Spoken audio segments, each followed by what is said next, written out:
So basically labour department के बारे में आपसे कुछ जानकारी देनी है, शेयर करनी है। आपने देखा था कि मैं कुछ लेबर डिपार्टमेंट्स के डिस्ट्रिक्ट लेबर डिपार्टमेंट के ऑफिसेज़ में गया था और वहाँ पर मज़दूरों की लाइन लगी हुई थी। सुबह से लाइन लग जाती थी।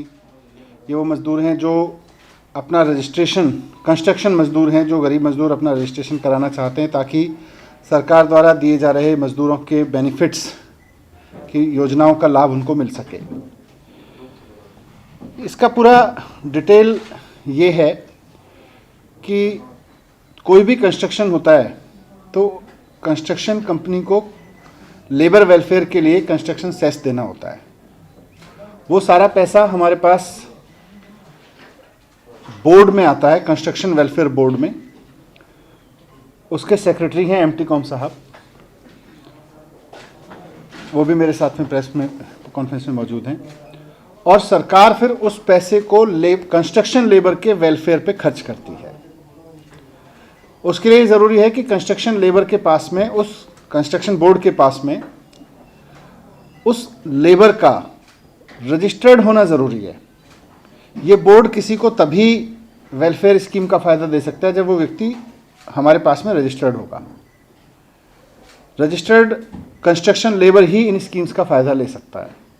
तो इसके रजिस्ट्रेशन प्रोसेस में काफ़ी कमियां थीं।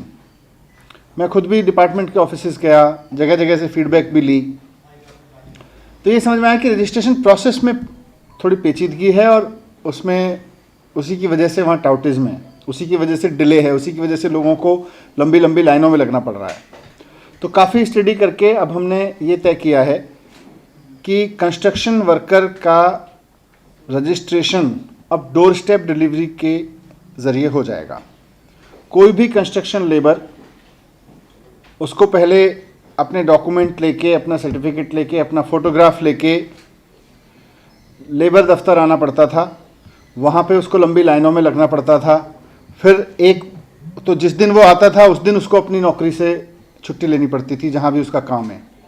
उसके बाद फिर वेरिफिकेशन के लिए आता था, या कहीं साइबर कैफ़े में जाके जमा किए तब भी वेरिफिकेशन के लिए आना पड़ता था। तो इस तरह से उसको 3-4 दिन के चक्कर लगाने पड़ते थे। अब आज से ये सर्विस शुरू हो जाएगी 1076 पे, और अब किसी भी लेबर को, कंस्ट्रक्शन लेबर को दिल्ली में सरकारी दफ्तरों के चक्कर लगाने की ज़रूरत नहीं है। वो केवल 1076 पे फ़ोन करेगा, वो बताएगा कि मैं दिल्ली में कंस्ट्रक्शन लेबर हूँ और मुझे सरकार की योजना में रजिस्टर कराना है। तो सरकार का एग्जीक्यूटिव उसके बताए टाइम के हिसाब से उसके घर जाएगा, उसके सारे डॉक्यूमेंट वहीं पे वेबसाइट पे अपलोड कर लेगा जो जो भी रिक्वायर्ड हैं, और उसके बाद हमारा वो जो प्रोसेस है वो हमारे पास आ जाएगा, सेक्रेटरी साहब के ऑफिसेज़ में, डिस्ट्रिक्ट ऑफिस में ही आ जाएगा, और वहीं से उसको अप्रूव कर दिया जाएगा ऑनलाइन। उसके बाद उसको तुरंत एक एसएमएस चला जाएगा कि आपका रजिस्ट्रेशन हो गया है, आपका रजिस्ट्रेशन नंबर ये है, आप चाहें, अभी आपको अर्जेंट ज़रूरत है, आप लेबर डिपार्टमेंट से आके अपना सर्टिफिकेट लेके जा सकते हैं प्रिंट आउट। आप चाहें तो ये आपका लिंक है, यहाँ से आप प्रिंट आउट ले सकते हैं, या उसको 4 से 5 दिन के अंदर हम उसको होम डिलीवरी भी करा देंगे। उसके घर पे होम डिलीवर हो जाएगा वो सर्टिफिकेट।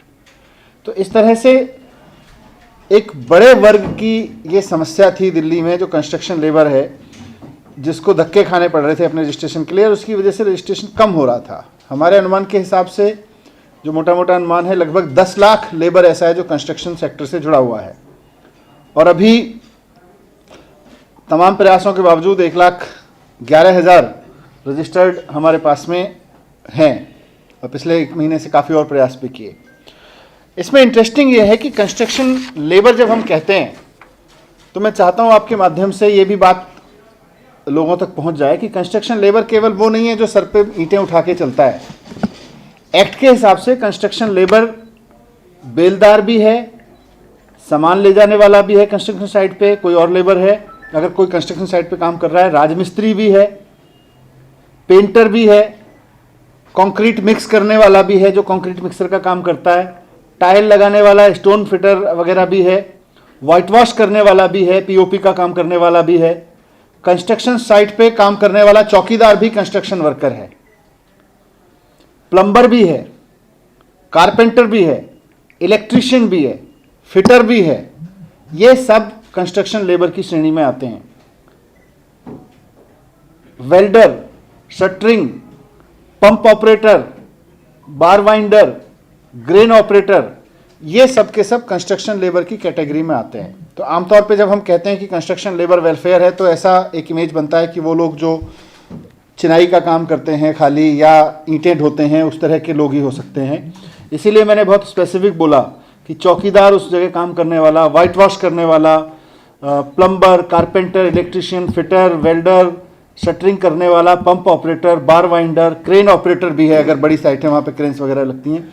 ये सब के सब कंस्ट्रक्शन वर्कर की श्रेणी में आते हैं और इन सबको सरकार रजिस्टर करके सरकार चाहती है कि इनके वेलफेयर के लिए मिलने वाली स्कीम्स का इनको फ़ायदा मिले। इनके वेलफेयर के लिए स्कीम्स क्या चलती हैं मैं वो भी आपको बता देता हूँ।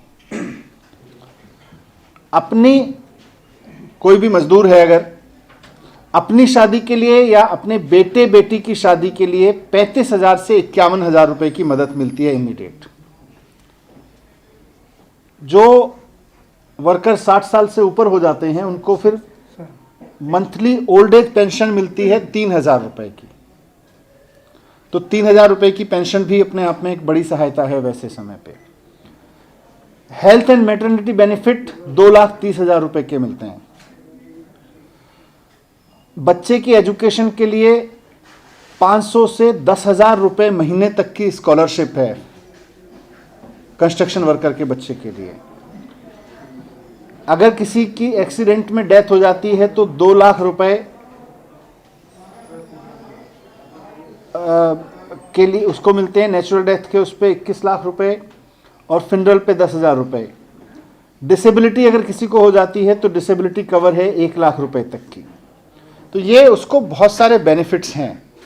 हम चाहते हैं कि आपके माध्यम से ये सारी जानकारी लोगों तक पहुँचे। प्लम्बर की क्या कंस्ट्रक्शन वर्कर की क्या क्या कैटेगरीज हो सकती हैं और क्या क्या उनको बेनिफिट मिलते हैं। और अब 1076 पर फ़ोन करके कोई भी कंस्ट्रक्शन वर्कर इस कैटेगरी में आने वाला अपने घर पर सरकार के एग्जीक्यूटिव को बुला सकता है और वहीं उसका रजिस्ट्रेशन हो जाएगा। 5-6 दिन के अंदर अंदर उसका रजिस्ट्रेशन सर्टिफिकेट भी उसके घर पहुंचा दिया जाएगा। ये एक बड़ी वेलफेयर स्कीम है जो बड़ी सुविधा है लोगों के लिए लागू की है। मैं चाहता हूं आपके ज़रिए ये आम लोगों तक पहुंचे और इस काम में जुड़े हुए लोग गरीब लोगों का मदद कर सकें।